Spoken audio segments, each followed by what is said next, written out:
Voilà. Bonjour, bonjour à toutes et à tous. Bonjour Sacha, c'est Pierre-Étienne qui te dit Bonjour, bonjour. bonjour Pierre-Étienne. Sacha, résident et président de la Cité du Fer. Et puis Pierre, qu'on remercie, Pierre Stanger. Bonjour à tous. Bonjour Maude. Bonjour Pierre. Pierre, je te remercie pour toute la partie technique. Pierre Stanger, référent métier d'art en Moselle. Votre C'est ça. interlocuteur privilégié Bonjour à tous.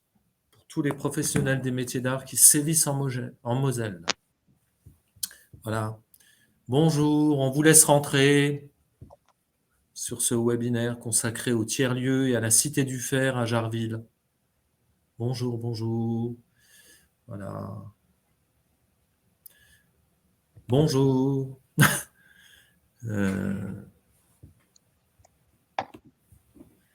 Une petite heure ensemble pour vous présenter un tiers-lieu.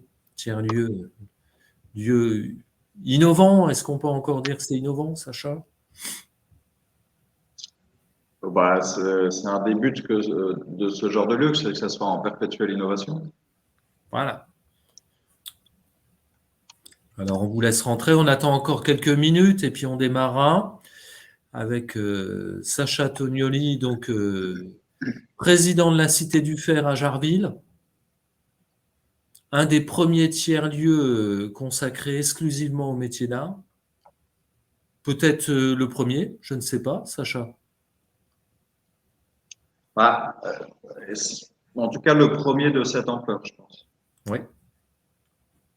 On vous présentera ce tiers-lieu, on vous parlera des tiers-lieux en général, et puis Sacha interviendra vraiment pour nous présenter ce tiers-lieu, ses spécificités, ses atouts, et puis comment il va évoluer dans les années à venir. Donc, je vous laisse rentrer tout doucement. Et puis, là, il est 10h03, on démarre à 10h05. Ouais. Et puis, Pierre, qui est parmi nous, Pierre, qui s'est occupé de toute la partie technique. Anthony aussi, le grand Anthony Gasperin vient de nous rejoindre. Ah, le grand Anthony, référent métier d'art dans la Marne et dans les Ardennes. Donc, Bonjour votre à tous. interlocuteur qui sévit sur l'ouest du Grand Est.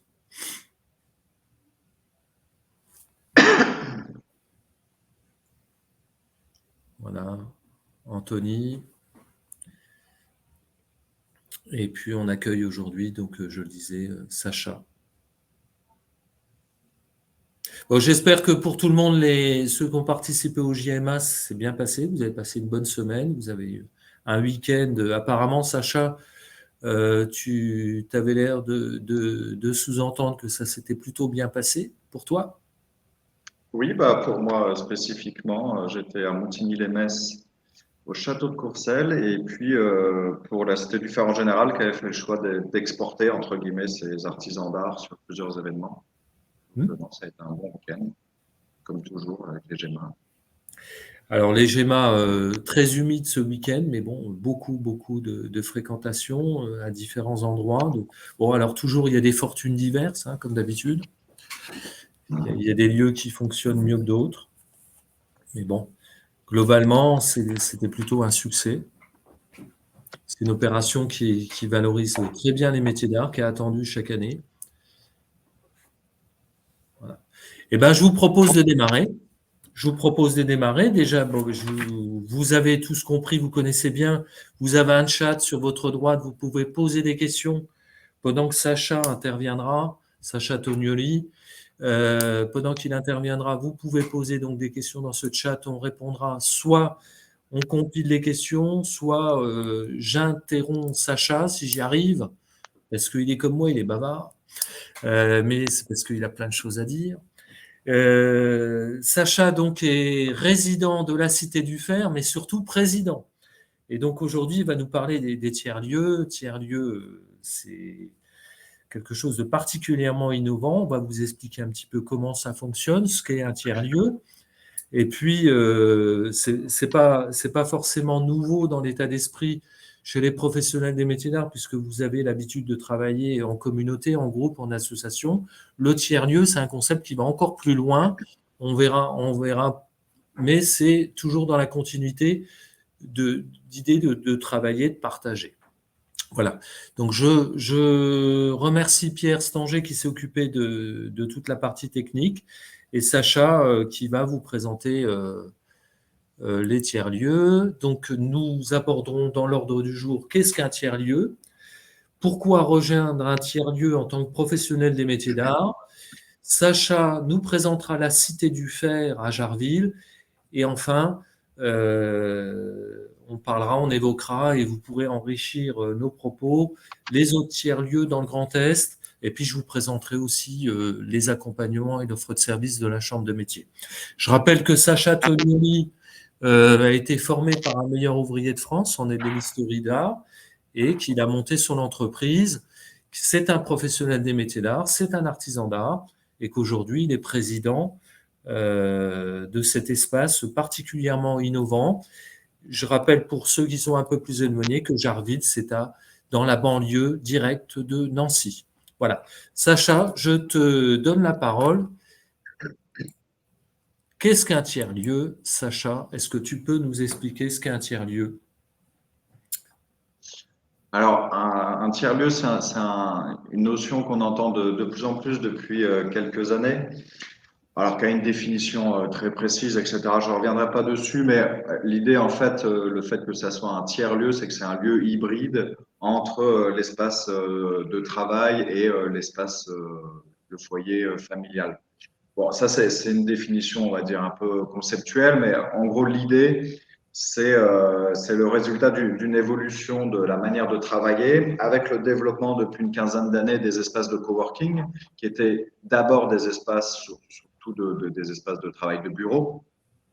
Et puis, parallèlement à ça, le développement de ce qu'on appelle les Fab Labs, donc qui sont des espaces, on va dire, d'ateliers numériques qui se sont développés en partage, qui se sont développés au fil des années. Et au milieu de tout ça, on a des tiers-lieux très spécifiques qui se sont développés, qui commencent à se développer de plus en plus, qui sont les tiers-lieux de production et qui, à mon sens, nous intéressent particulièrement, nous, en tant qu'artisans d'art, puisque une des premières problématiques, c'est le fait de devoir souvent s'exiler à la campagne pour pouvoir monter son atelier. Or, les tiers-lieux, on en trouve à la fois dans des espaces ruraux et dans des espaces urbains.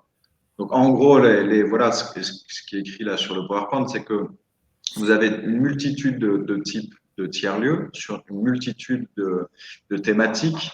Souvent, certains regroupent différentes thématiques. Vous verrez pourquoi moi, j'ai fait le choix de monter un tiers-lieu qui est spécialisé sur les métiers d'art. Mais voilà, les points communs, c'est le fait de mutualiser des espaces, potentiellement des équipements, des compétences, on va dire l'émulation que produit le rassemblement des activités différentes, et puis le fait de créer une communauté sur son secteur.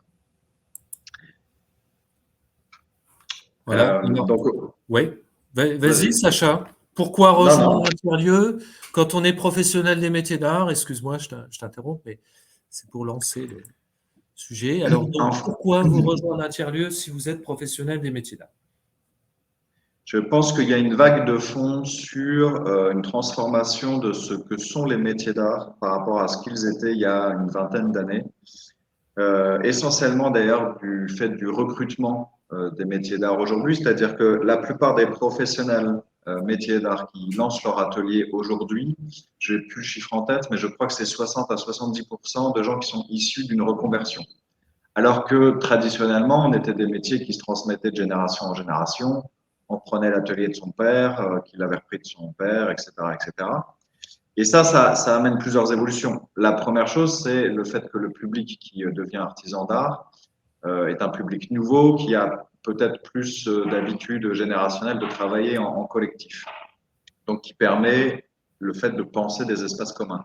Mais c'est surtout un handicap à la base, on va dire, économique, parce qu'avant, on reprenait l'atelier de son père ou de sa mère, donc avec un espace, des machines, une clientèle. Or, aujourd'hui, la plupart des artisans d'art démarrent de zéro. Et la première problématique à laquelle on est confronté une fois qu'on sort de formation, c'est comment lancer sa boîte, en sachant que sur certains métiers, moi je connais mieux le mien, donc je vais souvent quand même prendre l'exemple d'un ébéniste, de quelqu'un qui travaille le bois. mais on est vite sur un espace qui doit accueillir 5-6 machines-outils. Donc, on est vite à un équipement de 40 000 euros d'investissement. Du coup, forcément, une surface qui fait entre 80 et 100 mètres carrés si on veut commencer à être à l'aise.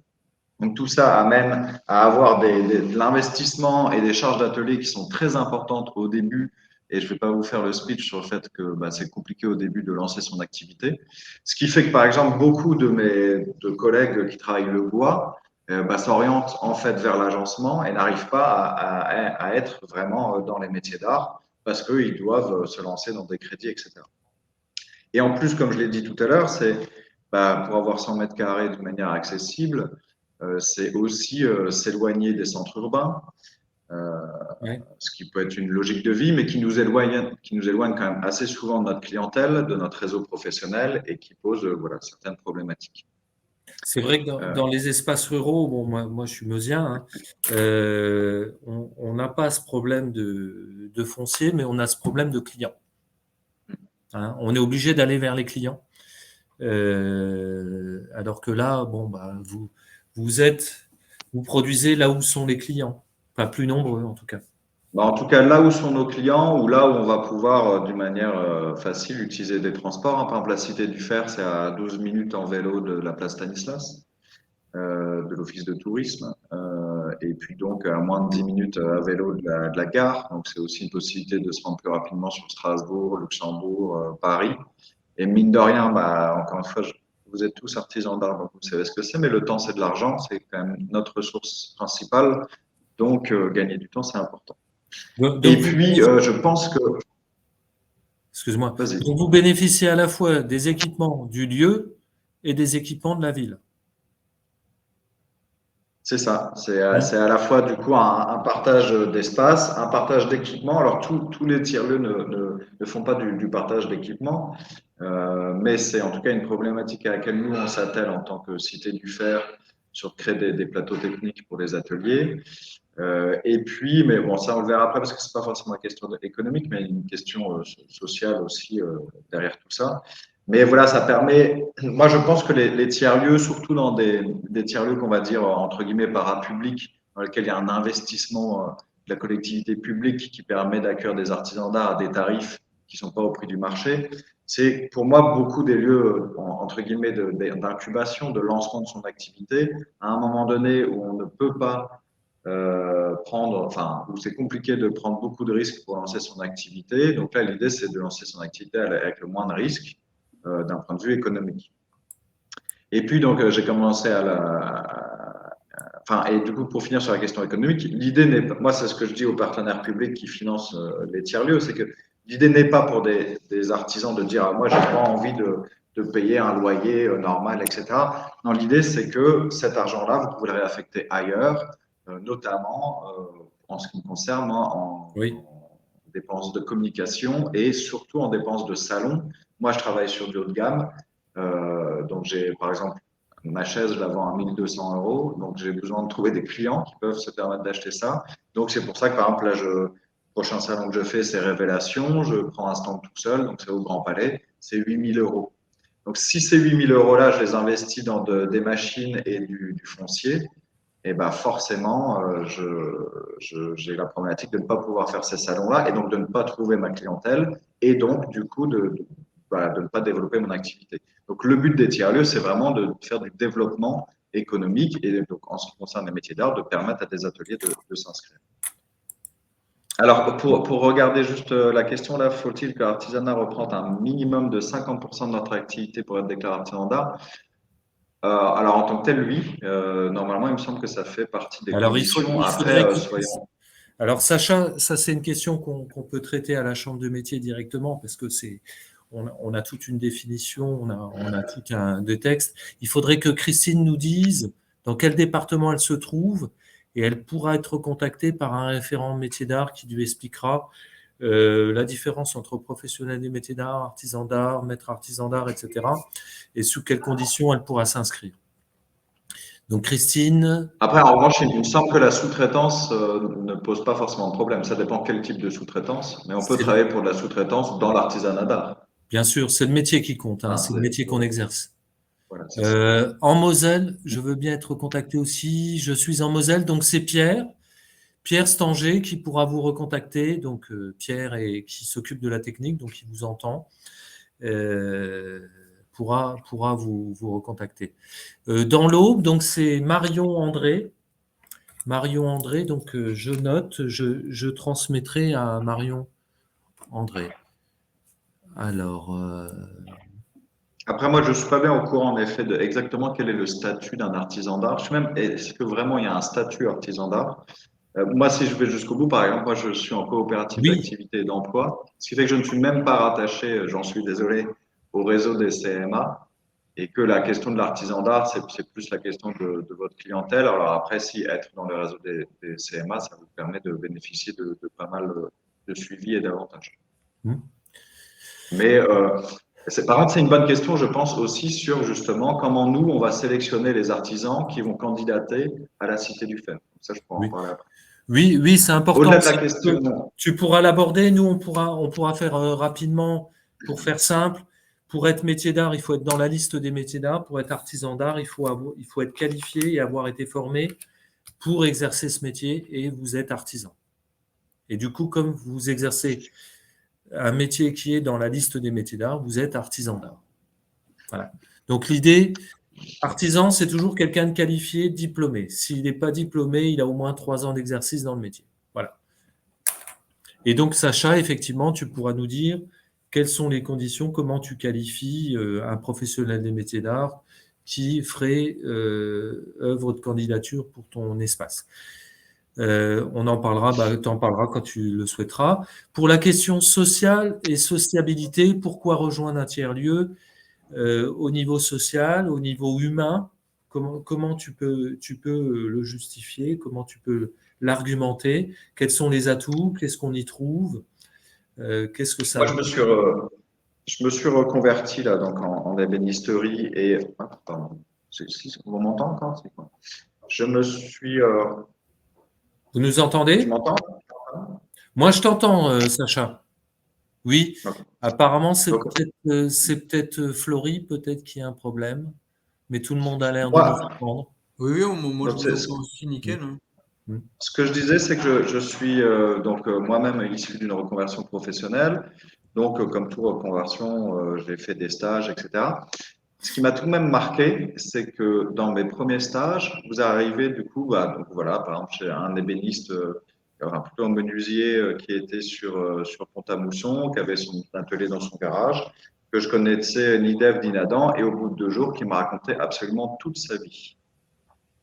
Et là, pour moi, ça a été clair que le mythe de l'artisan qui travaille tout seul chez lui, etc., était un peu dépassé et en tout cas posait quand même des problématiques, puisque comme on travaille beaucoup, être tout seul tout le temps, ça pose des problèmes.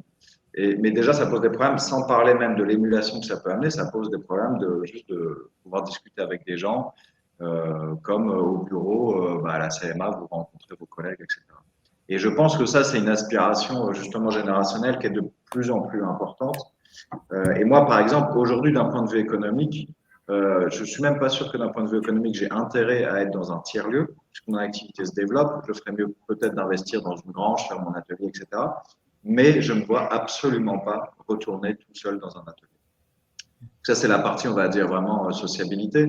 Mais c'est aussi le développement d'un réseau, d'abord d'un réseau de créateurs. Une des choses qu'on souhaite faire un peu à la Cité du Fer, c'est un peu institutionnaliser aussi des rencontres de présentation, d'état de nos recherches, de nos créations. Déjà parce que ça nous habitue à en parler. Et comme on est aussi des vendeurs, c'est important de savoir en parler. Mais aussi parce que ça permet de se nourrir mutuellement. Moi, dans les formations que j'ai fait, j'avais la chance d'avoir ça et je trouve dommage qu'une fois qu'on installe son activité, on en discute 5 minutes avec notre collègue de salon, mais on rentre pas tellement dans les détails. Et puis, c'est bien sûr des partages de connaissances, de compétences, que ça soit sur nos matériaux, mais essentiellement aussi sur la vie d'entrepreneur, parce que un artisan d'art est quand même euh, un chef d'entreprise et qu'on n'est pas formé spécialement à ça. Alors, on est accompagné par des réseaux comme la CMA, mais d'une manière générale, pour voir les collègues, c'est qu'on ne se dirige pas dans ces métiers-là avec les compétences de chef d'entreprise, ni même avec seulement l'envie de l'être. Mais moi, c'est ma position, c'est de dire que si on ne se met pas dans ce rôle-là très rapidement, eh ben, on ne va pas rester artisan d'art très longtemps parce qu'il faut bien manger le soir. Donc, bah, voilà, des compétences qu'on acquiert aussi avec nos pairs et donc dans des réseaux tiers-lieux, c'est assez important. Et une question aussi, c'est voilà, la séparation de l'espace privé et de l'espace professionnel. Il est évident, par exemple, pour quelqu'un qui travaille le bois comme moi, euh, alors pourquoi ne pas être seul? Qu'est-ce que ça vous apporte d'être à plusieurs dans votre activité? Alors après, c'est sûr que c'est une question personnelle, hein, c'est-à-dire que si vous aimez être Ouais. seul toute la journée dans votre atelier, c'est un choix personnel. Moi, je sais que c'est pas du tout le choix de vie que j'ai envie de faire. Déjà parce que je le dis, moi, je travaille au moins 6 jours par semaine sur des plages horaires qui sont très allongées. Donc, si je voyais pas du monde sans cesse autour de moi, je suis pas sûr que moralement je tiendrais le coup. Et puis après, voilà, c'est ce que j'ai dit, c'est des échanges sur des compétences tant techniques que de création ou que de chef d'entreprise. C'est aussi des partages de réseau, hein, c'est-à-dire bah, aussi quand il y a un client qui passe, venir voir la bijoutière, etc. C'est quand même souvent des gens qui peuvent s'acheter un bijou chez un joaillier, c'est quelqu'un qui peut acheter aussi une chaise. Donc, c'est aussi en termes de réseau professionnel et de réseau de vente, c'est un peu le fait d'être presque les commerciales des uns et des autres. Hein. Moi, le nombre de fois où la collègue Aramis, d'ailleurs, m'a présenté un restaurant 2 étoiles au Luxembourg pour lequel j'ai fait des assiettes, c'est arrivé à de nombreuses reprises. Donc, même de ce point de vue-là, c'est assez important. Vous savez qu'il y a des... Ouais. Oui, Sacha, je voulais ajouter pour avoir géré un tiers-lieu, il y a de l'entraide aussi. Il y a de l'entraide, c'est-à-dire que il faut porter quelque chose, ou on a besoin d'une permanence, où on doit s'absenter, ou pour un rendez-vous, ou on a besoin d'un outil. Il y a cette notion d'entraide. Et puis en plus, c'est pas comme un lieu de travail, c'est-à-dire que c'est pas des collègues qu'on a, c'est autant d'entreprises que de personnes différentes. Donc, on n'est pas sur une communauté de salariés, on est vraiment avec des chefs d'entreprise qui ont chacun leurs intérêts, qui travaillent pour eux, mais qui peuvent bénéficier de la communauté. Et puis, je crois aussi que, tu l'as dit, il y a l'accompagnement formalisé, et puis il y a l'accompagnement du quotidien, l'échange d'idées, de solutions. Quand tu as un problème qui arrive, quand tu dois faire ta première facture, quand tu dois faire ta première déclaration, quand tu dois faire des choses comme ça, eh ben, tu peux être aidé par quelqu'un qui l'a déjà fait 2, 3 fois. Alors, comment créer ce type de réseau? Je reviendrai un peu peut-être sur la manière dont on a créé la Cité du Fer à Jarville et puis vous présenter surtout les espaces qui existent encore. La dernière chose là sur la question sociale, c'était la séparation entre votre vie professionnelle, enfin votre espace privé et votre espace professionnel, qui, à mon sens, est une des conditions pour vraiment se professionnaliser. Déjà pour vous-même, à mon avis, c'est toujours plus simple d'avoir un espace dédié. Et puis aussi pour vos clients que vous pouvez recevoir dans votre atelier et non pas dans votre garage, même si c'est bien aménagé. Mmh. Je passe à la question commerciale. Voilà, sur la question commerciale,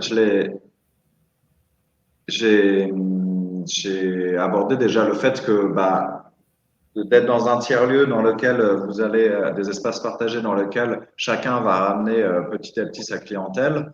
On a souvent affaire quand même à une clientèle qui a un attrait pour les métiers d'art. Donc, alors même si parfois ils vont avoir un attrait spécifique pour un matériau, mais mine de rien, faut imaginer un tiers-lieu un peu comme un salon perpétuel, même si c'est pas dans des conditions de scénographie qui font qu'on est dans un moment commercial. Mais par exemple, à la Cité du Fer, quand on sera vraiment en rythme de croisière et qu'on sera une cinquantaine d'artisans d'art, bah, c'est quand même des proportions de salons assez importants dans lequel, bah, voilà, quand un client va venir dans mon atelier, bah, il va faire 100 mètres avant, dans lequel il va voir le travail de chacun. Donc, c'est tout de même quelque chose de très important, déjà, ne serait-ce qu'entre les artisans d'art qui font appel à leur clientèle. Mais C'est aussi, nous, le but, par exemple, de la Cité du Fer, c'est que l'équipe d'administration de la Cité du Fer soit une équipe qui parte beaucoup aussi sur la prospection. Là, on est en train de faire, par exemple, un catalogue des 12 premiers artisans d'art de la Cité du Fer, qui va nous servir, nous, à la Cité du Fer. J'ai ma double casquette, hein, parce que je suis président résident. Mais en tant que structure, de faire la com de la structure. Et la meilleure com de notre structure, c'est de présenter ce que font nos résidents. Et aux artisans, qui dit démarchage, dit potentiel client, auprès de restaurants, d'hôtels, de collectivités, etc., etc. Par exemple, là, avec la Cité du Fer, sur laquelle on avance main dans la main avec la mairie de Gerville, la mairie de Gerville devait racheter des objets pour les mariages, les objets qu'ils offrent aux couples de mariés à chaque mariage. Bon, ils offraient jusque-là des assiettes immondes que mes grands-parents décédés il y a plus de 20 ans n'auraient jamais mis chez eux. Donc le maire était très content de s'en débarrasser et il a fait appel à nous pour lancer une sorte de concours auprès des artisans d'art qui ont fait des propositions pour concevoir un objet spécifique avec un budget. Donc là, l'objet de la mairie de Gerville, maintenant on peut le dire, c'est Nathalie Melon, qui est bijoutière, marketeuse, qui l'a remporté et qui a un chantier de 50 objets à 30 € à produire. Donc c'est une petite série intéressante pour elle et qui va faire aussi sa communication. Et ça, voilà, dans des espaces de tiers-lieux partagés, il y a souvent quand même cette dynamique-là qui se crée, que ce soit entre pairs ou que ce soit avec l'équipe d'animation et le lien avec le territoire. On a Et puis aussi. voilà, création d'événements communs. Nous, on a l'objectif de faire des salons, de potentiellement avoir des boutiques. Là, aujourd'hui, je suis dans une situation particulière parce que là, je suis prochainement résident de la Cité du Fer, en fait, puisque là, on fait des petits travaux. Mais je suis depuis 3 ans résident à Blida, qui est un tiers-lieu sur Metz. Et du coup, à Noël, par exemple, on a fait une boutique éphémère au centre-ville et certains d'entre nous ont très, très bien fonctionné. Et c'est toujours plus facile de faire ça par le biais de tiers-lieux, parce que vous avez tous, j'imagine, déjà fait potentiellement l'animation de boutiques éphémères. C'est énormément d'investissement pour chacun d'entre nous, alors que là, c'était l'équipe de salariés qui gérait la boutique, qui prenait une commission sur nos ventes, mais on n'avait pas de permanence, on n'avait pas ce genre de choses, on pouvait se consacrer sur notre cœur d'activité, notre production d'objets, et c'était très intéressant d'un point de vue économique pour nous. Et la réponse commune à des appels à projets, on a vu parce que Lise Pesta, qui est une conseillère de la CMA, qui fait la commande publique, vous a accompagné pour répondre à des appels à projets, notamment sur la Villa Médicis. Et c'est vrai que là, on a plusieurs artisans d'art qui peuvent se grouper pour répondre à un appel à projet. Et en fait, qu'est-ce que tu en penses, Sacha, par rapport à un tiers-lieu? Est-ce que c'est un atout supplémentaire? Si, bien sûr, ça, c'est un atout supplémentaire à deux titres, à mon avis. Le premier, c'est qu'entre nous, c'est toujours plus facile de discuter de projets en commun quand on est dans le même lieu. Moi, je ne sais pas vous, mais c'est très, très, très compliqué de me sortir du temps de créa dans ma production. Donc, ça l'est d'autant plus de faire ça quand on est à 2, à 3 à vouloir répondre à un projet, d'avoir un agenda qui est partagé. Si en plus chacun est à 50 km de sa ville, on va dire centre, et dans 3 directions différentes, c'est quand même beaucoup d'investissement. Donc déjà, de ce point de vue-là, c'est quand même plus évident. Mais c'est aussi plus évident pour nos clients. Je sais que beaucoup de restaurateurs 1, 2, 3 étoiles aiment travailler avec des artisans d'art. Pour eux, c'est beaucoup de travail de démarcher des artisans d'art et de rencontrer des artisans d'art.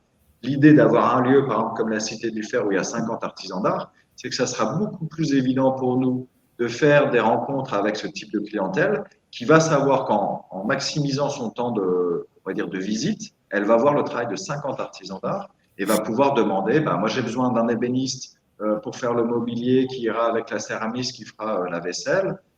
C'est beaucoup plus évident, à mon avis, pour aussi un public extérieur, mais aussi d'ailleurs pour des réseaux type CMA, pour des couveuses d'entreprises qui peuvent aussi s'appuyer sur des lieux comme ça qui cristallisent une présence importante.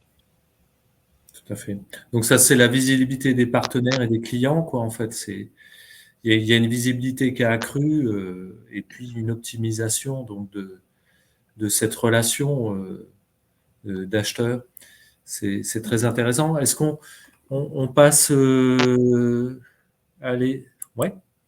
Alors, donc, là, on a parlé beaucoup, Sacha, de la Cité du Fer, mais on va rentrer un peu plus dans le détail, dans le très concret. La Cité du Fer à Jarville, donc, qui se trouve dans la banlieue de Nancy, qui est vraiment un projet très, très innovant et qui est, comme l'a dit Sacha, spécialisé pour les métiers d'art. Voilà. Alors, pourquoi un tiers-lieu dédié spécifiquement, exclusivement au métier d'art? Quel est l'intérêt d'après toi? Alors, je sais que c'est quelque chose, par exemple, qui fait débat dans le mouvement des tiers-lieux, parce que dans le mouvement national des tiers-lieux, qui sont beaucoup plus souvent des tiers-lieux dits culturels et créatifs, comme l'est par exemple Blida sur Metz, il y a l'idée voilà, de mélanger plein de métiers, etc. Et souvent, ces tiers-lieux ne se sont montés sans penser à la question métier d'art, mais comme les métiers d'art sont un peu plus d'actualité depuis 5-10 ans, les métiers d'art se greffent un peu de ces projets, soit par opportunité parfois parce que ça fait bien, soit vraiment parce qu'il y a une volonté de mettre des artisans d'art. Mais comme on est des métiers qui posent beaucoup de contraintes, beaucoup de nuisances sonores, de pollution, de manque d'équipement, etc., et qu'en plus on est sur un marché très particulier, euh, on est quand même souvent sur des marchés de niche, d'où le fait que ça soit ouvert au grand public n'est pas forcément un avantage pour nous, au contraire. Et donc moi, c'est ce que j'ai vécu pendant 3 ans à Blida, c'est-à-dire que donc c'est un espace à Metz, je le répète, et qui est très bien hein, d'ailleurs pour ceux qui sont sur la région, je vous invite à venir le visiter, mais qui n'a pas une connaissance tout de même de ce que sont les métiers d'art, qui dans le discours en parle, mais qui en parle à mon sens très mal et qui ne voilà, enfin, en tout cas, c'est des difficultés pour eux d'appréhender, ce qui est normal, hein, c'est un lieu multi-activité, donc je le comprends, et qui, du coup, l'idée, c'est d'être le plus petit dénominateur commun et du coup, de ne pas répondre forcément à toutes les problématiques métiers d'art. Moi, quand je fais visiter à des professionnels, y compris des gens qui sont en formation là, avec le GIP métier d'art, la première des choses que je leur dis, quand ils viennent visiter la Cité du Fer, c'est venez nous emmerder avec vos contraintes techniques. Parce que l'objectif de la Cité du Fer est d'être une réponse aux artisans d'art. Donc si je me dis, ah bah non, j'ai pas envie d'accueillir un forgeron, parce que entre la calamine, l'extraction, le bruit, les risques d'incendie, bah, ça va nous mettre un peu dans la mouise, je ne réponds pas à ce qu'est un artisan d'art. Même chose sur une bijoutière là qu'on accueille, qui elle a besoin, qui est joaillière, a besoin d'un espace coffre-fort. Ça, ce sont des problématiques que seuls des professionnels ou des gens qui sont inscrits dans les réseaux métiers d'art, type Christophe Delavenne de la mission des métiers d'art que vous pouvez connaître, connaissent et donc sont à même de vouloir y répondre. Donc il y avait un vrai objectif pour nous, en tout cas pour moi, quand j'ai présenté le projet à la mairie de Jarville, de dire il faut que ça soit un lieu dédié aux métiers d'art, potentiellement, et je reviendrai après, qui peut s'ouvrir sur d'autres métiers, mais qui est d'abord fait pour les métiers d'art. Surtout sur Nancy, qui a une histoire dans les métiers d'art, que ce soit la capitale des Ducs de Lorraine, qui était la cour spécialisée quand même sur les métiers d'art en France, puis l'école de Nancy début 20e, fin 19e, début 20e, et même l'histoire de Jean Prouvé, qui était quand même à la base, avant d'être architecte, un forgeron d'art, nous semblait justement importante là-dessus. Donc Sacha, juste une petite parenthèse. Je suis de Bar-le-Duc. La capitale des Ducs de Lorraine, c'était Bar-le-Duc. Oui, mais c'est juste une petite parenthèse. Tu fais bien de le dire. Voilà. Mais je veux dire, d'un point de vue de ce qu'était la place Stanislas, qui était pas loin du château de Lunéville, ouais, c'était plus en effet. Et puis, tu as le mouvement des Alsaciens en 1870 qui amène beaucoup de manufactures. C'est ça, alors. Ouais. Mais d'ailleurs, nous, l'idée de la Cité du Fer, c'est de recréer un peu les conditions de l'école de Nancy, mais dans des conditions un tout petit peu moins dramatiques, puisque je rappelle que c'est l'annexion par la Prusse, l'Allemagne, des départements d'Alsace-Moselle qui a produit le fait que beaucoup de manufactures, d'artisans, de créateurs sont venus s'installer sur Nancy. Et c'est cette cristallisation sur un territoire qui a permis de créer, entre guillemets, en tout cas d'aboutir à la création de l'école de Nancy et dont Nancy est le territoire en global, Nancy Sud-Lorraine, avec toutes les manufactures qui existent aujourd'hui et les ateliers d'artisans d'art en bénéficient. L'idée, c'est de reproduire ça vraiment sur un lieu. D'ailleurs, c'est un mix entre l'école de Nancy et l'école du Bauhaus, qui était pour le coup un vrai bâtiment en Allemagne qui réunissait plusieurs corps de métier. Donc en effet, voilà, il y avait l'idée d'installer ça sur Nancy. Et puis moi, ça fait partie de. Pour répondre très concrètement d'ailleurs sur comment on crée ce type de réseau, il n'y a pas de modus operandi sur créer ce type de réseau. Moi, j'avais un contact avec le nouveau maire de Jarville que je connaissais avant, depuis 15 ans, et je lui ai présenté, enfin, ça s'est fait naturellement, c'est-à-dire je l'ai appelé pour le féliciter de sa nouvelle élection, sans arrière-projet, et puis en discutant, il me raconte qu'il a un bâtiment, il découvre qu'il a un bâtiment qui fait 4000 mètres carrés, qui est propriété de la ville, ce qu'il ne savait pas quand il était dans l'opposition, et qui ne sait pas quoi en faire. Et qu'il avait des propositions pour le vendre à Peugeot, Interflora, etc., mais qu'il avait envie d'un projet innovant et qui change un peu l'image de Jarville. Et moi, j'ai très vite su quoi lui proposer et ça l'a beaucoup intéressé justement en référence à l'histoire parce que c'était notamment à Jarville qu'il y avait pas mal d'industries, notamment du fer, hein, d'où le musée du fer après. D'ailleurs, la cité du fer, FAIRE, c'est un jeu de mots avec le fer, FER. Donc, il y avait une vraie volonté voilà, de changer la ville. Donc, c'est pas toujours évident de monter des projets comme ça. Hein. Moi, ça fait depuis 2020 que je travaille sur ça. Là, on va enfin faire rentrer les premiers artisans d'art qui sont à l'intérieur. On est passé par, bon, il y a le Covid qui a beaucoup, et on a des problématiques sur le bâtiment, hein, c'est 4000 mètres carrés.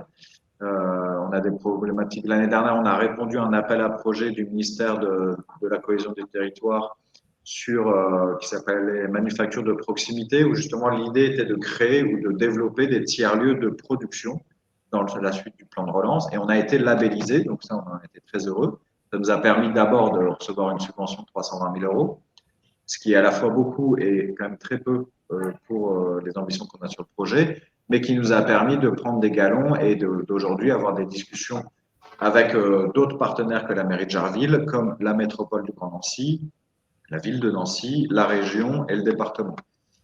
Vous êtes manufacture de territoire, On est manufacture de proximité. de proximité, d'accord. Voilà, qui est un autre plan. Je pense que tu parlais des fabriques de territoire. Alors, avant, c'était le programme avant. Ouais. C'était un autre mais programme. du coup, voilà, c'est dans la même vague de développement. De proximité.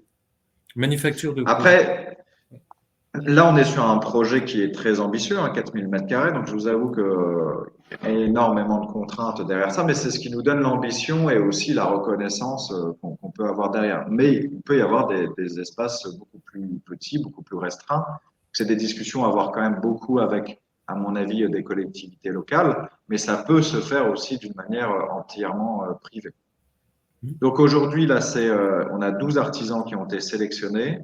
L'idée n'est pas de remplir le bâtiment en entier parce qu'on va avoir une grosse étape de travaux, de cloisonnement, de réaménagement des espaces. Donc là, la ville de Jarville a lancé un marché public programmiste qui va bientôt se finir. Donc on va bientôt avoir un programmiste. Mais l'idée, c'était pas d'attendre qu'il y ait tout ce travail du programmisme, puis les travaux publics, etc. parce qu'on y était encore dans 200 ans. L'idée, c'était d'investir le bâtiment tout de suite.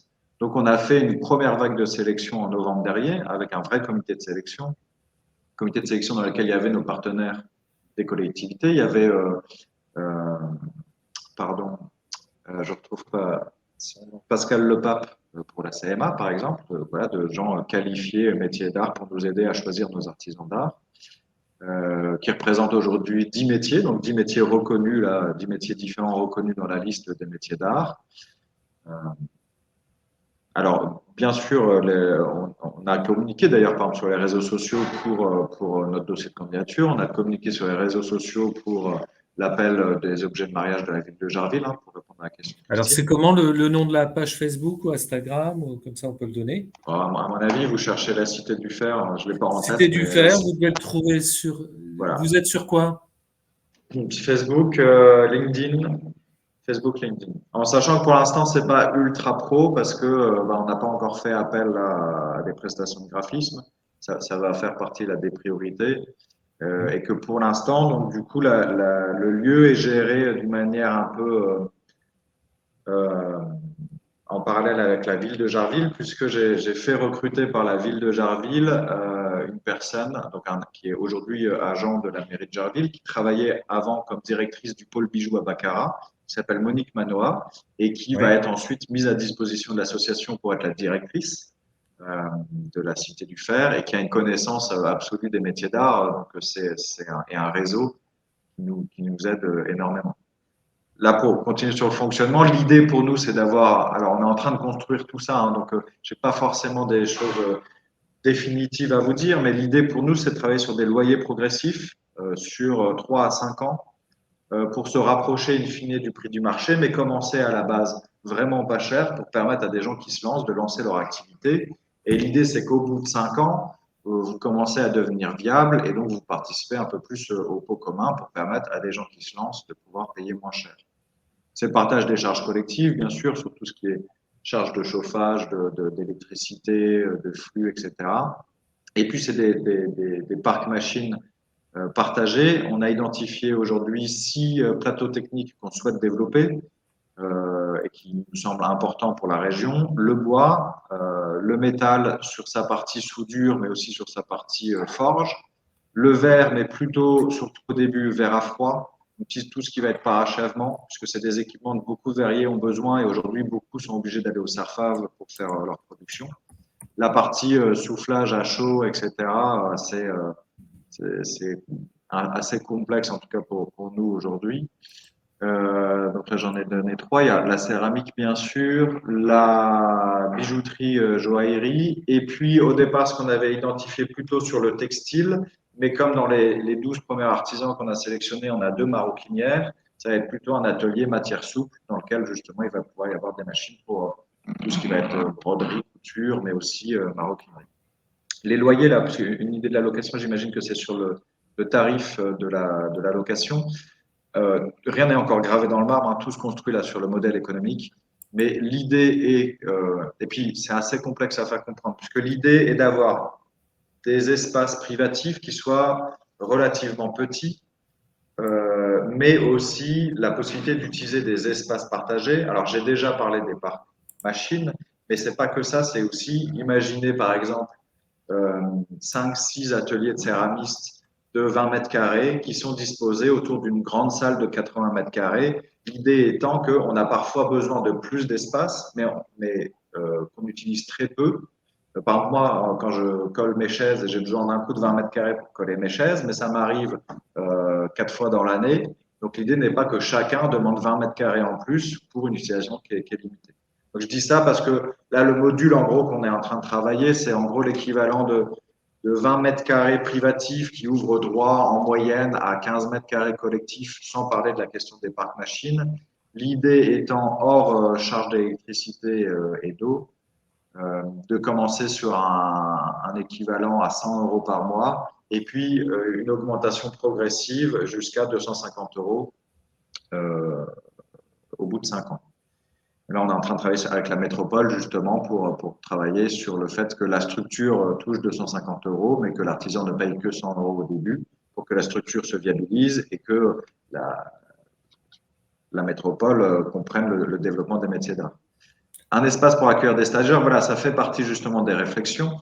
C'est que même si vraiment l'objectif d'intégrer la Cité du Fer, c'est de vivre de son activité de production. Et c'est important pour nous que les métiers d'art ne se définissent pas uniquement que sur les questions de stage et de cours au public, qui est une évolution qui est bien dans le sens où c'est un complément de revenu pour beaucoup d'artisans d'art, mais sur lequel il faut faire attention sur le fait, à mon sens, d'avoir une activité quand même qui reste de production. Mais comme c'est un complément de revenu important pour beaucoup d'artisans, je pense notamment aux céramistes, l'idée est en effet de développer à terme un espace qui soit ERP, donc qui puisse accueillir du public et qui puisse être mis à disposition avec, alors ça c'est encore pas défini, mais peut-être soit un pourcentage du chiffre qui est fait, soit une petite location à la demi-journée ou à 2 heures, pour que des artisans d'art qui sont résidents du lieu puissent accueillir des stagiaires en effet, et pas sur leur propre espace,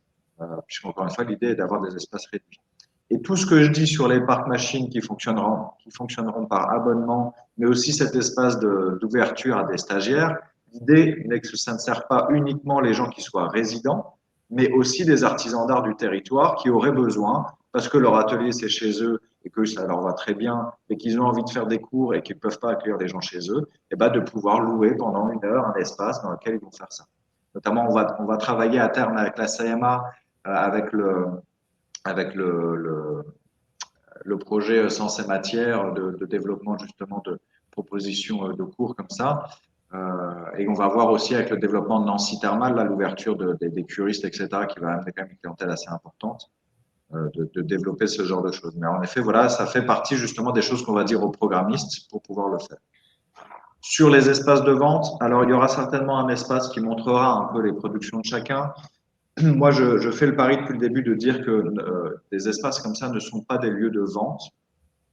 Notre clientèle, à mon sens, ne va pas aller à Jarville pour aller acheter des choses métiers d'art. Donc, il y a plutôt l'objectif qu'on s'exporte, soit à terme de créer carrément une boutique, la Cité du Fer, en cœur de ville de Nancy et potentiellement dans d'autres villes, mais aussi de créer de l'événementiel, des ventes privées, de faire un salon dans le futur aussi qui soit d'une qualité aussi importante que Résonance. Et voilà, il y a plutôt l'idée de se dire que la Cité du Fer doit exporter ses artisans d'art sur le territoire pour les vendre, plutôt que de se dire il nous faut une boutique, donc un salarié qui gère la boutique, ou pire, des artisans qui font des permanences, dans un lieu qui, à mon avis, ça reste Jarville, c'est la banlieue, c'est pas au cœur de Nancy, donc notre clientèle ne se déplacera pas. Mais certainement quand même de quoi montrer les productions de chacun, y compris en termes de communication auprès de nos partenaires. Ce qui n'empêche pas que chacun puisse accueillir ses clients. Sur l'entretien des machines, alors là, on est en transition, c'est-à-dire que là, par exemple, sur la partie bois, moi, là, je vais mettre à disposition mes machines, mais ça, c'est vraiment très spécifique. Hein. C'est pas quelque chose qu'on demande à l'ensemble des artisans. Mais pour lancer les choses plus facilement, c'est ce qu'on va faire. Et puis, au début, là, ça va être, c'est nous qui allons gérer les choses. Mais une fois que le lieu va être sur son rythme de croisière, que les parcs machines seront remplis et que on aura fait les travaux, etc., l'idée, c'est d'avoir un responsable de l'entretien, un responsable technique qui fasse l'entretien des machines. Parce qu'à mon sens, un lieu comme ça, avec de l'équipement professionnel, ne tient pas si chacun doit faire l'entretien. Ça, c'est dans l'idéal, mais au final, ça peut vite déraper et pas fonctionner. Donc voilà, ça fait partie aussi parce qu'un tel lieu doit se penser avec un modèle économique quand même, parce qu'au départ, on va être beaucoup aidé par la puissance publique, mais il va falloir quand même qu'on puisse, au moins sur les charges de fonctionnement, donc y compris les charges de personnel, de ressources humaines, donc par exemple un responsable technique, pouvoir prendre en charge son salaire. Mais l'objectif est d'avoir un responsable technique qui puisse justement faire l'entretien des machines, les réparations si besoin, puis un peu d'entretien du bâtiment. Les machines sont neuves? Alors, il va y avoir, là, dans ce qui est en train d'être budgété, y compris là, je vous disais qu'on avait eu 324 000 euros de subvention là, dans le cadre de l'AMI manufacture de proximité. Les 2 tiers étaient et sont dirigés vers de l'achat de machines. Donc, il va y avoir beaucoup d'achats de machines neuves. Sur les différents plateaux techniques dont je vous ai parlé. Et puis d'ailleurs, c'est des réflexions sur lesquelles on doit discuter aussi avec des artisans qui n'ont pas forcément besoin que leur atelier soit sur place. Mais là, je discutais avec une bijoutière qui doit faire appel à de la découpe laser très spécifique, etc. Mais ça lui revient très cher. Si demain, on se rend compte qu'il y a 5-6 personnes qui ont besoin de la même machine, ça peut être intéressant que nous, on l'achète, on la mette à disposition. On voit comment on la rentabilise, mais ça permet à chacun de réduire ses coûts de fabrication. L'idée étant à la fois de réduire ses coûts de fabrication, mais aussi d'être plus productif, de pouvoir accéder à des équipements auxquels chacun ne pourrait pas accéder individuellement, mais qui va faire gagner du temps dans sa production. Et encore une fois, qui dit temps, dit de l'argent. C'est un projet de développement durable, en quelque sorte, si on regarde aussi de ce côté-là. Oui, c'est aussi ce qu'on dit, nous, à nos partenaires publics, c'est-à-dire que c'est un projet de développement durable, déjà parce qu'on s'adresse sur de la production locale, donc arrêter d'acheter des objets en Chine. C'est un projet qui concerne de l'artisanat. L'artisanat est par essence, un artisan est par essence quelqu'un qui fait attention à sa matière première, ne serait-ce que pour des questions budgétaires, mais qui quand même souvent, au vu de son recrutement aujourd'hui d'artisan d'art, est souvent quelqu'un qui a une conscience sur le développement durable. Mais malgré tout, quand on est joaillière tout seul à son compte, eh ben, vous pouvez discuter avec beaucoup de joaillières. Malheureusement, je ne devrais pas le dire, mais il y a beaucoup on va dire, de déchets qui finissent dans leurs éviers parce qu'elles n'ont pas le choix. Elles ne peuvent pas accéder à de l'équipement qui coûte 20 000 euros juste pour retraiter leur bac de décantation ou je ne sais quoi. Je ne connais pas bien, alors même si j'apprends beaucoup avec le projet de la Cité du Fer. Là, l'idée, c'est aussi d'avoir de l'équipement qui soit enfin, qui puisse justement retraiter les déchets de chacun et ce qu'on ne peut pas faire individuellement. Et puis c'est Donc, développement durable aussi parce que il y a deux choses, c'est que on est en train de travailler aussi pour que le bâtiment soit équipé de panneaux solaires, potentiellement faire de la géothermie, enfin réutiliser les eaux usées, puisque dans beaucoup de nos métiers on n'a pas besoin d'eau potable sortie de nos robinets pour pouvoir travailler. Et puis il y a quand même alors c'est un lieu qui est dédié aux artisans d'art, mais on a construit un deuxième pôle avec ce qu'on appelle une recyclerie créative qui sont chantiers d'insertion et qui travaillent avec des artisans et des jeunes en insertion pour retaper du mobilier, ancrer. Et donc, il y a aussi cette logique-là de présenter nos métiers à un public via ces chantiers d'insertion auxquels on ne présente jamais nos métiers et dans une démarche éco-responsable de recyclage. Ou même ne serait-ce que moi, la recyclerie se chauffe avec du bois. Moi, je leur ai déjà donné depuis 6 mois plusieurs centaines de kilos de chutes de bois pour se chauffer. Des choses un peu simples, mais que quand on est tout seul dans son atelier, on a quand même du mal à pouvoir faire. une Alors, production responsable voilà. aussi. Bravo. Alors, pour répondre à la question d'Alain sur le fait qu'il y ait, voilà, quels outils pour sensibiliser les élus, etc. Alors, nous, ça fait partie de nos objectifs avec la Cité du Fer, justement, d'avoir un lieu qui soit un peu un vaisseau amiral des métiers d'art et de ce type de lieu pour la région. Et on commence déjà d'ailleurs, il me semble que là, on a été contacté, il ne faudra pas me demander qui, j'ai plus en tête, mais par une commune, petite commune de Meuse qui veut faire un espace partagé de tiers-lieux, enfin ils n'ont pas forcément ces mots-là, et dans lequel ils aimeraient bien mettre peut-être aussi des artisans d'art. Donc c'est aussi l'objectif de faire beaucoup de communication pour nous autour de ça, pour qu'on soit repris comme initiative. Il y a d'autres espaces qui existent dans le sud Lorrain, par exemple à Toul, il y a l'atelier, dans lequel Alors, on en reparlera après. Et l'idée, voilà, ça va être aussi de mutualiser avec tous ces espaces-là des choses ensemble. Donc je disais d'autres espaces, vous avez Motoko à Mulhouse, Blida à Metz. Blida, c'est aussi un très gros lieu, Motoko aussi. Alors, Hyperespace à Reims, je ne connais pas du tout. alors, il y a qu'un L'atelier à Toul artisan qui est un d'art, peu. d'après Anthony. Ouais. L'atelier à Toul qui est plus restreint, mais dans lequel accueille quelques artisans d'art. L'atelier Joffa à Varennes et Kaleidoscope. Alors maintenant, c'est la maison des artisans créateurs à Favières qui accueille 4-5 artisans. Mais par exemple, là, on est en train de travailler avec l'atelier et la maison des artisans d'art de Favières sur un projet de pôle territorial métier d'art là qu'on fait avec le SARFAV. Je ne vais pas tout vous raconter, mais l'idée, ça va être aussi de mutualiser des ressources, y compris en ressources humaines, entre ces espaces-là pour qu'ils soient plus viables. Alors moi, je n'ai pas du tout de connaissances en Marne et en Ardennes, ça il faudra Alors, dans plutôt la voir avec Marne, les CMA. Anthony est présent, hein, référent métier d'art Marne, Ardennes. Il y a beaucoup d'espaces de coworking, beaucoup de tiers-lieux dans la Marne, ça c'est sûr. Je ne sais pas si Anthony peut apporter des éléments. Hyperespace, Oui. Oui, il y a Hyperespace qui est un atelier coworking ouvert depuis 2012. Là, c'est pas des ateliers où il n'y a pas une utilisation des outils de production, mais c'est pas uniquement des métiers d'art. Sinon, dans le même secteur, il y a Petite Halle, Quartier Libre sur le secteur Clermarais de la Gare, qui est assez actif aussi. Et là, c'est toujours pareil, un mix de métiers d'art, d'activités culturelles et même d'événementiel.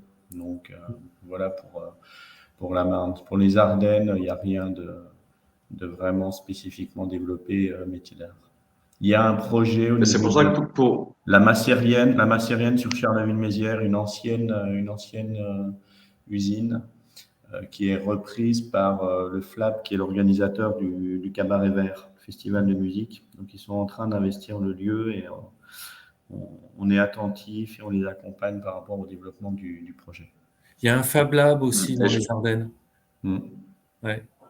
Et je pense qu'il y aura un travail à faire justement entre la Cité du Fer et les réseaux des CMA justement pour travailler là-dessus parce que nous on a des vrais enjeux justement que ce genre de choses SM, Nous, une fois que les travaux auront lieu, on estime à une cinquantaine d'artisans d'art qui pourront être dans les lieux, avec d'autres artisans d'art qui pourront utiliser les lieux.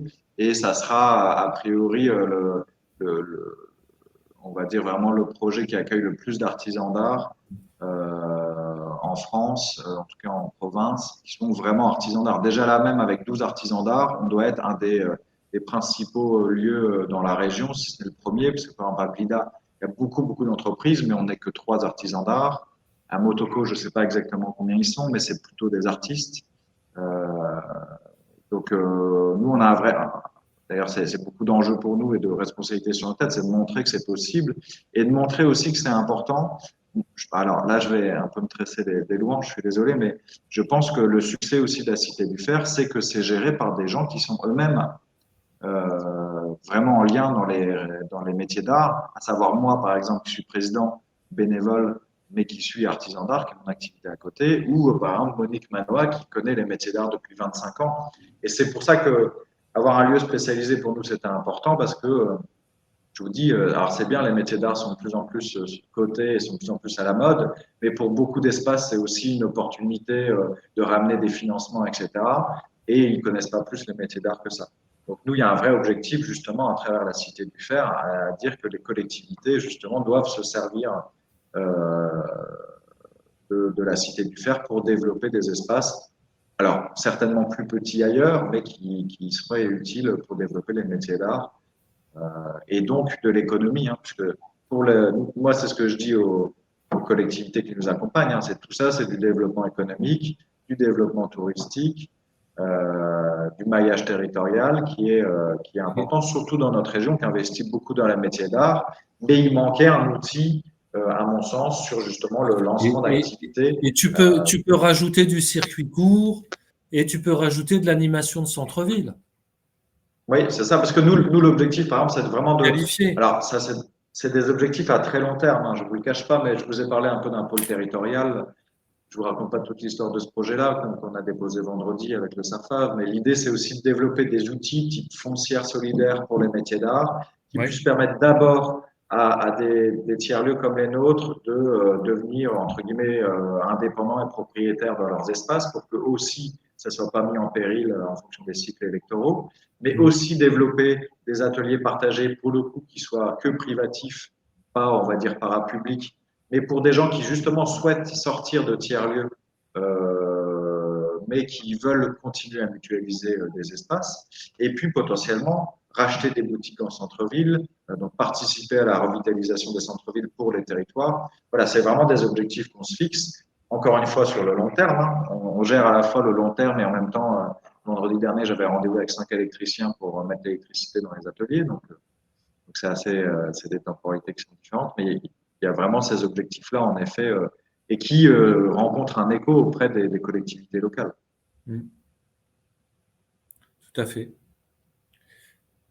Tout à fait. Puis l'idée de foncière est intéressante aussi, hein, parce qu'il y a beaucoup de collectivités et notamment sur les boutiques en centre-ville, qui ont ce problème des cellules vides et de l'investissement quand tu préemptes un local. C'est ça. Et puis qui est toujours très compliqué pour une ville de traiter avec un artisan, en sachant que les artisans se méfient des pouvoirs publics et les pouvoirs publics, c'est compliqué pour eux de gérer avec des entreprises unipersonnelles qui sont très fragiles. Hein. Enfin, elles peuvent passer énormément de temps et au bout de 2 ans, pour des raisons, même ne serait-ce que je tombe enceinte, je déménage, mon copain va à droite, à gauche, ma copine s'en va, donc je déménage, fait que tout repart de zéro. L'idée d'avoir une structure intermédiaire, pour eux, est très important aussi. C'est-à-dire que, ou tout comme d'ailleurs sur l'investissement machine, hein, alors ça se fait de moins en moins, mais avant, il y a quand même un peu des subventions pour l'équipement machine à des ateliers. Et puis, les collectivités se rendent compte qu'au bout de 2 ans, l'entreprise a fermé parce que nos entreprises sont fragiles et donc ça leur pose problème. Là, l'idée, c'est aussi d'investir dans des structures qui sont pérennes malgré la fragilité des entreprises qui nous accompagnent. Et là, nous, on veut aller plus loin. En tout cas, ça, c'est à très long terme. Nous, on se pose la question de créer sur le territoire, par exemple, une maison d'édition pour prendre à bras-le-corps la question de la commercialisation et pas en rester sur on va créer un environnement favorable, etc., ce qui est très important, mais potentiellement vraiment prendre ça à bras-le-corps, faire de l'édition d'objets Moi, j'avais participé à créer un projet qui s'appelait la Box des artisans d'art, qui avait très bien fonctionné. Bah voilà, c'est reprendre ce type de projet et faire en sorte que nos entreprises se viabilisent plus facilement. Alors, Sacha, voilà une heure qu'on t'écoute avec beaucoup d'attention, avec toutes tes idées, tous tes projets. Tu es vraiment un animateur de territoire et de métier d'art qui est vraiment très précieux, qui dispose de mines de savoir-faire, de projets, d'envie et d'espoir pour nos territoires. J'ai envie de dire, si on veut si on veut s'inscrire et être résident de la Cité du Fer, on te contacte, comment fait-on? Eh ben, vous pouvez aller sur le site. Parce que je vous ai dit, on a lancé une première vague de candidatures là en novembre, mais on n'a pas fermé ces candidatures. C'est-à-dire que même si on ne veut pas remplir le lieu, on est ouvert à certaines candidatures en plus. Et ça, vous pouvez le retrouver sur notre site. Bon, c'est pareil, vous tapez la Cité du Fer dans votre moteur de recherche et vous allez trouver. Mais bon, d'ailleurs, ça doit être lacitédufer.fr. D'accord. Mais même si c'est pas pour être résident, mais si déjà tout le travail qu'on fait, on veut qu'il serve aussi à l'ensemble des artisans d'art du territoire, ou si c'est des conseils aussi, voir nous, voilà, de connaître les initiatives ou les volontés de chacun. Ça peut aussi, quand on a une collectivité qui nous envoie des questions, bah, voilà, créer des synergies, même si tout ça met beaucoup de temps. Voilà, n'hésitez pas à nous envoyer vos messages, vos idées, vos critiques aussi. Hein. Nous, c'était une des raisons pour lesquelles on voulait mettre 12 artisans d'art avant même qu'il y ait des travaux. C'est que bah, moi, par exemple, je peux bien parler d'un atelier bois, et encore, j'ai ma vision spécifique d'un atelier bois, mais tous les autres matériaux, je ne maîtrise pas. Donc, avoir des professionnels qui ont un regard critique sur les lieux, ça nous intéresse. Et encore une fois, n'hésitez pas à nous ramener vraiment toutes vos contraintes les plus pénibles. Je ne dis pas qu'on pourra tout y répondre, mais l'idée, c'est quand même de s'y atteler. Donc, ça veut dire que si dans la Marne, dans les Ardennes ou en Alsace, on veut créer un espace, on peut t'interpeller à partir du site de la Cité du Fer et tu Oui, peux. et puis Hmm. en plus, on fait des visites régulières aussi du lieu. Alors, il faut encore un peu se projeter dans le lieu, mais il ne faut pas hésiter. Je regarde la prochaine dans mon agenda. Il ne faut pas Alors, hésiter à venir visiter le lieu. On fait par exemple, la prochaine visite, je crois, elle est excusez-moi, le 15 avril à 14 heures. Donc, il ne faut pas hésiter de venir. Et on en fait une par mois, donc souvent enfin, le samedi à moitié et pour répondre à ta du petite mois. commune de Meuse qui va visiter le lieu, c'est Porte de Meuse qui veut. Porte de Meuse, ça dit quelque chose, qui veut exploiter une friche, Oui, une ça me dit. ancienne papeterie. Ouais. Voilà. Et du coup, on va organiser une visite. Ils vont venir visiter. D'ailleurs, peut-être ça peut être bien que tu y sois associé, mais ils vont venir J'ai visiter demandé la à l'être. Cité du J'ai Fer demandé à l'être, ouais. ouais, c'est en mai ou en juin, je sais plus. Et puis ils vont aussi aller à Épinal voir le Xylolab, qui est un atelier Voilà, c'est bois ça. partagé à Épinal. Alors, on va être obligé de conclure. On pourrait t'écouter très longtemps parce que tu as une idée. Désolé, j'ai beaucoup parlé. Bah, écoute, on t'a invité spécifiquement pour ça, donc c'est plutôt bien, parce que si tu avais fait autrement, on aurait été un peu embêté. Donc, tu nous as surtout donné beaucoup de connaissances, beaucoup d'informations, beaucoup d'idées, beaucoup d'envie. Et puis, ça montre que bah, ça vit, il y a de la dynamique pour nos territoires, il y a de la dynamique pour les métiers d'art, pour les artisans d'art. Donc, c'est plutôt intéressant. Je te remercie beaucoup, Sacha, parce que c'est le deuxième webinaire qu'on fait ensemble. On avait fait un webinaire sur la signature créative voilà, que tu avais animé pareil avec beaucoup d'enthousiasme et beaucoup de passion. On est obligé d'arrêter. Par contre, je vous présente un petit peu l'offre de service de la Chambre de métier qui, à l'image de ce webinaire, veut vous accompagner sur vos territoires, dans vos lieux de vie, au plus près de votre activité. Donc, on a une proximité avec un ensemble d'offres de développement économique pour la création reprise d'entreprise, pour le développement durable. Actuellement, il y a un chèque vert qui vous permet quand même d'investir pour faire des économies d'énergie qui est très, très intéressant. Ça va jusqu'à 50% de l'investissement prise en charge jusqu'à 20 000 euros de somme éligible. Donc, vous pouvez avoir jusqu'à 10 000 euros. C'est sur la qualité de l'air, les cuissons, l'éclairage, tout ce qui est froid. Alors, c'est des investissements qui sont intéressants.